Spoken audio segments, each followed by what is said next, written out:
for our morning business report. You know, shoppers may already start to feel the effects of the Trump administration's tariffs. And listen to this, the FDA has paused its milk testing program.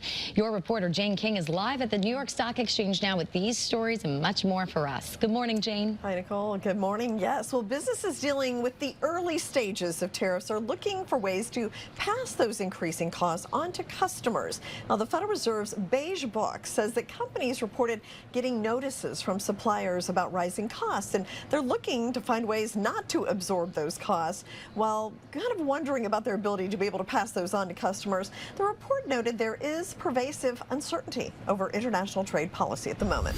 Well, there has been widespread layoffs at many government agencies, including the FDA, and the FDA announced it has suspended its quality control program that tests milk and other dairy products. Right now, it is in the process of transferring that to another lab that will allow the testing to continue.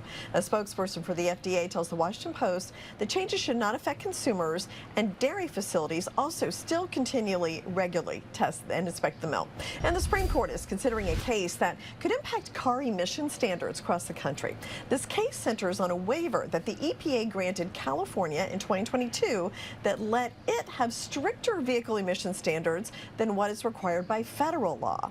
While the legality of the waiver is debated, that is not the question in front of the Supreme Court. The court instead will decide if the fuel producers even have the right to sue about it.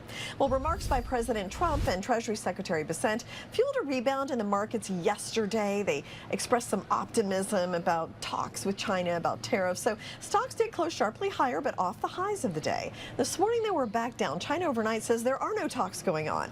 So we continue with this tit for tat on both sides, and hard to tell where the truth is and who's positioning. But we are looking at a lower start here this morning. Live from the New York Stock Exchange, I'm Jane King. Back to you. All right, thanks.